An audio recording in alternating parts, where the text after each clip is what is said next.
Welcome back to మనసారా homely blogs. ఇవాళ video వచ్చేసి సరదాగా అలా కబుర్లు చెప్పుకుంటూ డే బ్లాగ్ స్టార్ట్ చేసేద్దాం.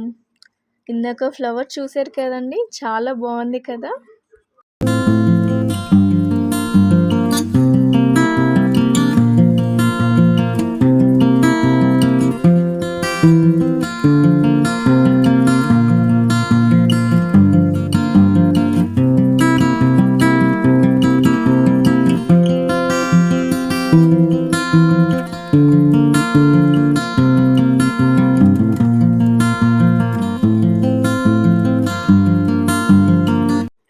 అందరికీ డే స్టార్ట్ ముగ్గుతోనే కదా.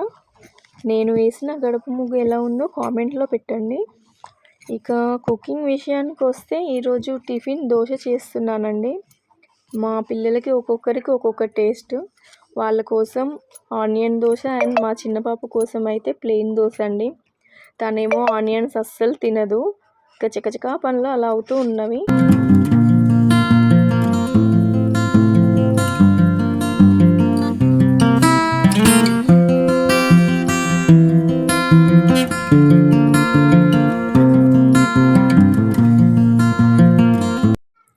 ఇక్కడ మీరు చూస్తున్న తవ రీసెంట్గా తీసుకున్నాను. ఈ తవ వచ్చేసి కాస్టెడ్ ఐరన్ తవ. దోశలు చాలా క్రిస్పీగా వస్తున్నాయండి, చాలా బాగా ఉంటున్నాయి. కొంచెం కాస్ట్లీ కానీ హెల్తీ అని తీసుకున్నాను. దోశలు వేస్తూనే కర్రీ కూడా ప్రిపేర్ చేస్తున్నాను. కర్రీ వచ్చేసి మిల్ మేకర్ ఆలు కర్రీ. చాలా రోజుల నుండి మా బాబు లడ్డు చేయమని అడుగుతున్నాడు. సో లడ్డు ప్రిపరేషన్ చూసేద్దాం.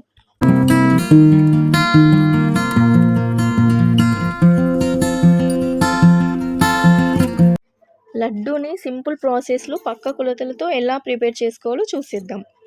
ముందుగా ఒక బౌల్లో 2 కప్స్ జల్లించిన శనగపిండిని తీసుకోవాలి. అందులో వాటర్ యాడ్ చేస్తూ దోశపిండి కంటే పల్చగా చేసుకోవాలి. కలర్స్ కూడా యాడ్ చేసుకోవచ్చు. కడాయిలో ఆయిల్ పోసుకొని వేడి చేసుకోవాలి. ఆయిల్ వేడెక్కాక పిండిని జల్లెడ గరిటెలో వీడియోలో చూపిస్తున్నట్టు బూందీ వేయించుకోవాలి. బూందీని కరకరలాడే విధంగా కాకుండా గోల్డ్ కలర్ రాగానే తీసేసుకోవాలి. నేనైతే ఇలా కలర్స్ యాడ్ చేశాను, అది ఆప్షనల్ అండి. ఇప్పుడు పాకం కోసం ఒక గిన్నెలో నీళ్లు పోసుకొని 2 కప్స్ షుగర్ యాడ్ చేసుకోవాలి.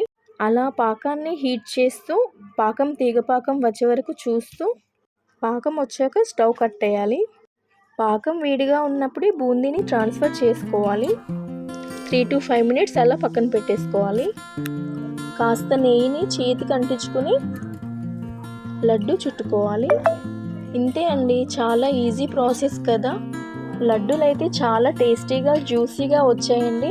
ఇలా ఈజీ ప్రాసెస్లో మీరు కూడా ట్రై చేయండి. ట్రై చేసి ఎలా ఉందో కామెంట్లో పెట్టండి.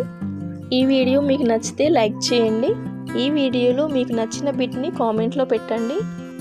నా వీడియోని కొత్తగా చూస్తున్నట్లయితే సబ్స్క్రైబ్ చేసుకోండి. థ్యాంక్ యూ ఫర్ వాచింగ్ మనసారా హోమ్లీ వ్లాగ్స్.